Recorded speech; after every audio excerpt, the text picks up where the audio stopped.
Good morning or good afternoon dyan sa Pinas, mga kabaro. At topic 00 to.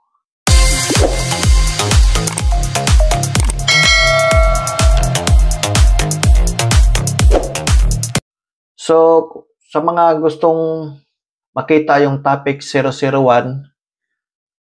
nasa YouTube channel ko ito. Then, topic 002 tayo ngayon. Paano kumuha ng tweak card? Then, ano yung purpose ng tweak card sa maritime industry dito sa US? So, tweak card is stand for Transportation Worker Identification Credential. So, let's go. Punta tayo sa Google Chrome.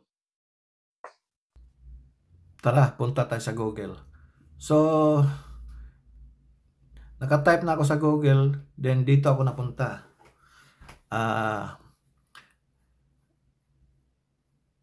Iba ko muna para makita nyo yung kung saan tayo simulang nag-click. So, back. Then, ito. Tweak. Tinype ko yung tweak card sa taas. Tweak.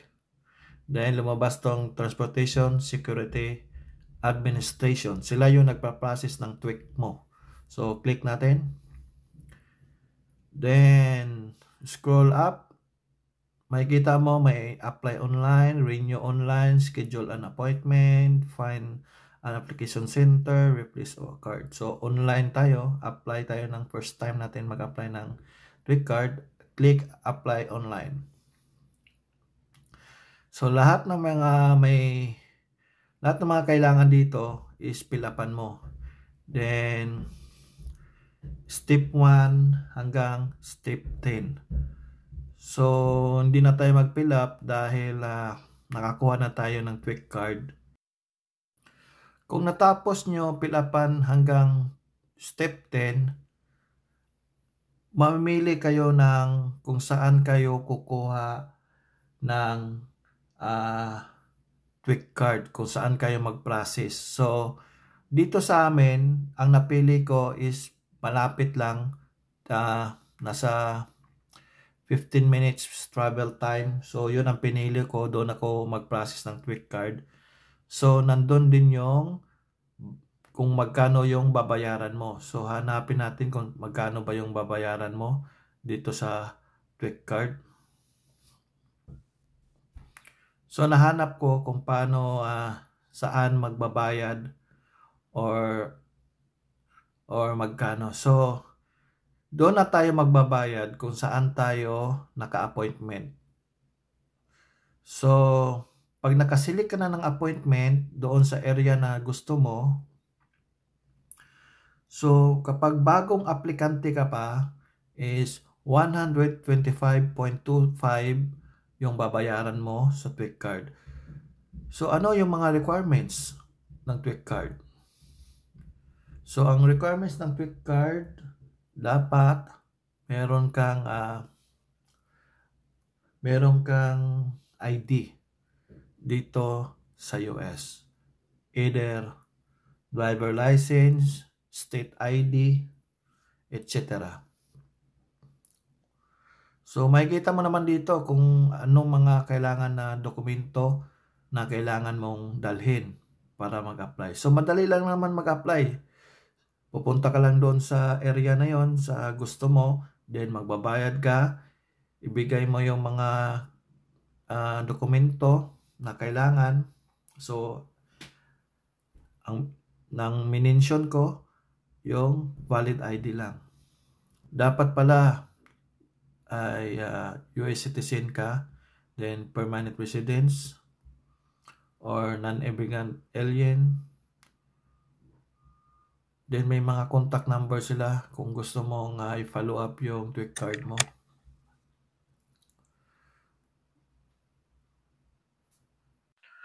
So, what is a tweak card use? So, ano ang gamit ng tweak card? So, first, yung tweak card is a Transportation Worker Identification credential or card. So, itong card na to is issue ng United States Transportation Security Administration and US Coast Guard. So, dapat lahat ng pumapasok sa maritime facilities ng US, dapat meron kang tinatawag na TWIC or TWIC card. Dahil yung TWIC card kasi para siyang ATM card. What? Meron siyang microchip. Bago ka makapasok sa isang maritime facilities dito sa US, kukunin nila yung TWIC card mo. Or pasampa ka ng barko, dapat bago ka makapasok sa terminal, meron kang TWIC card. Kukunin nila, then isa-swipe nila yon. Pag swipe nila, lalabas lahat ng mga information, lahat. Kahit nasa Pilipinas ka pa, kung may record ka doon, makikita doon lahat. So, it means kapag may bad record ka, nakalagay sa TWIC card mo, so, further investigation yon. So, dapat walang ganon. Then, kung nakalagay doon sa mga information mo is accessible ka sa lahat ng mga facilities dito, sa maritime facilities dito sa US. So, pwede ka pumasok. Kaya, yan po yung purpose ng TWIC card.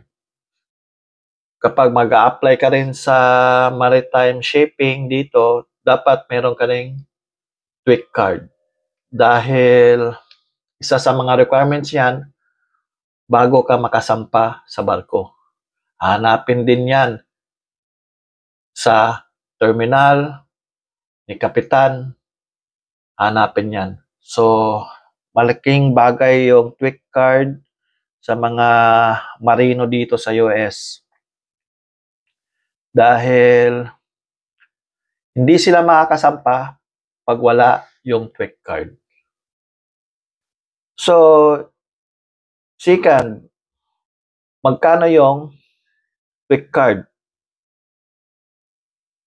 So, yung sabi ko, yung TWIC card is $125 pag baguhan ka pa. $125.25. So, anong mga requirements ng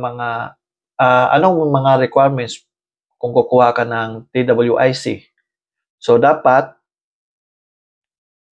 first is citizen ka dito sa US or permanent residents or green card holders, non-immigrant alien, authorized ka na mag-trabaho dito sa United States.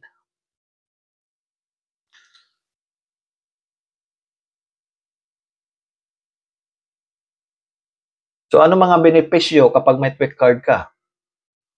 So, of course, pwede ka pumasok sa lahat ng maritime facilities dito sa US. Yan ang isa sa mga benefits ng makukuha mo kapag may TWIC card ka.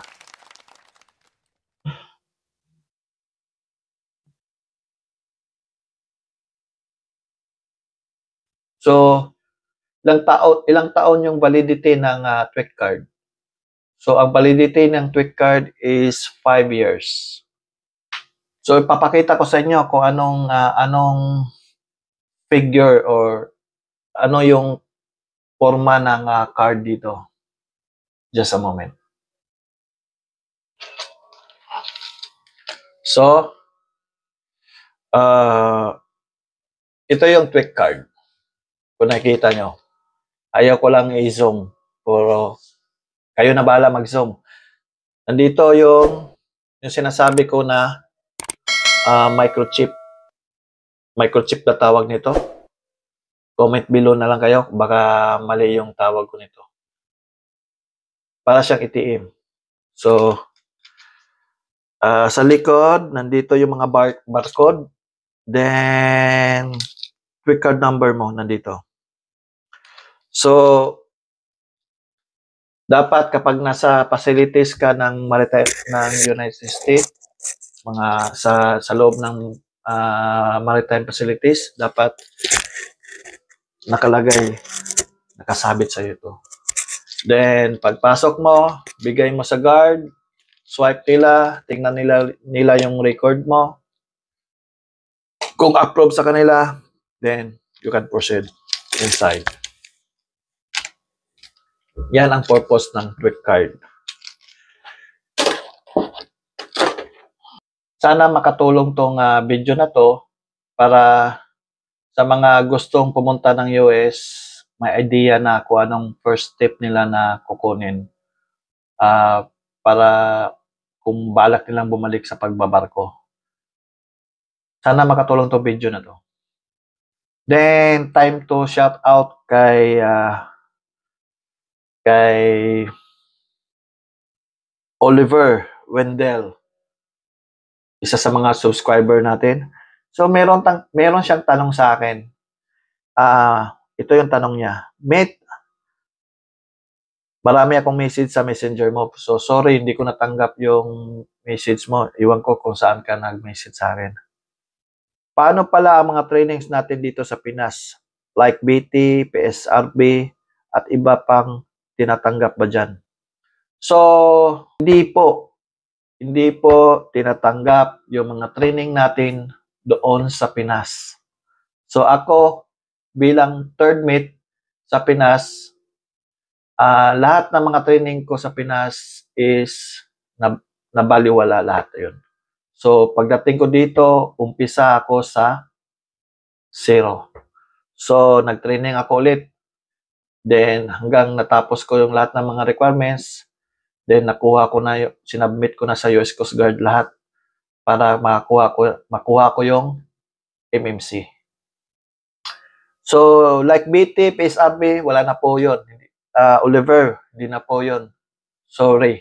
Hindi na po valid yun. Lahat yun. Hindi po valid dito. So, ang pag-alam ko, isa lang. Ano? Yung C-service natin. Kapag may mahaba kang experience sa atin, valid to dito. Valid dito yung C-service mo. Kaya, pwede mong magamit dito. Katulad ko, naging EB, third mate dyan sa Pinas. Then, pagdating dito, pwede ako maging EB din dito.